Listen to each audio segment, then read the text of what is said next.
در شهر کلمبو پایتخت شریلانکا نهمین چمپیونات آسیا اوید با کاراته دو گودزیورو بین نورسان جوانان و کلانسالان برگزار گردید که در آن دو نفر ورزشکاران، مربیان و نمایندگان فدراسیون کاراته دو گودزیورو و جودوکان تاجیکستان اشتراک نموده سزاوار 3 مدال طلا و 1 مدال نقره گردیدند. ورزشکاری با مهارت کشور تیمورخان قیوموف در این مسابقه در نمودهای کاتا و کمیته صاحب 2 مدال طلا شد. فاضل جان احمدوف ورزشکاری دیگر کشور در این مسابقه با نفوذ با گرفتن 1 مدال طلا و 1 نقره مشرف گردید. در این چهاربینی نمایندگان 11 دولت جهان اشتراک نمودند. ورزشکاران ما در این مسابقه خیلی مهارتی خوب را نشان دادند و توانستند که پرچم تاجیکستان در بالا برداشته شود. شخصا خودم در مالایزیا 3 مدال را گرفتم، 1 مدال طلا، 1 مدال نقره و 1 مدال برنجی.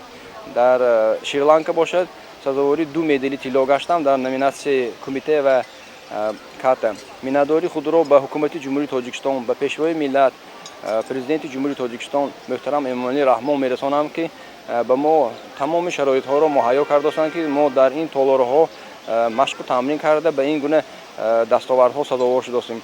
هنگام بازگشت این ورزشکاران را در مرکز ولایت سوق نمایندگان مقامات اجرایی حکومت دولتی شهر خوجند، سابقه‌داران ورزش و پیوندانشان گرم و صمیمی استقبال نمودند. ورزشکاران میnnتداری خود را به حکومت جمهوری تاجیکستان و مقامات اجرایی حکومت دولتی ولایت سوق جهت دستگیری همیشگی آنها رسانیده ابراز نمودند که من بعد نیز مشق و تمرین کرده در مسابقه‌های جهانی و بین‌المللی پرچم کشور عزیزمان را بالا می‌بردارند.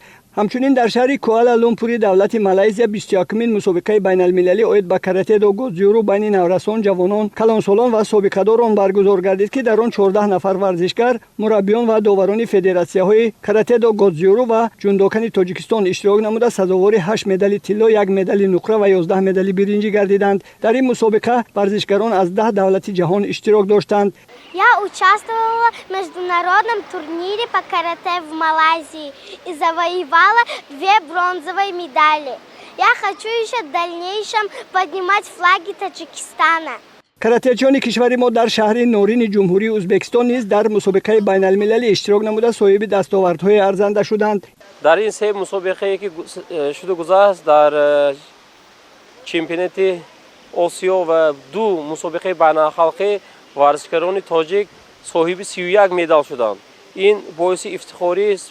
هر یک ورزشکار می باشد که در دولت‌های خارجی، دولت مالایزیا، شریلانکا و جمهوری ازبکستان رفته خوب کرده صاحب چنین مدال‌ها شدند. این دستاورد ورزشکاران کشور محض نتیجه توجه و دستگیری‌های رهبریت عالی مملکت به ساحه ورزش می باشد.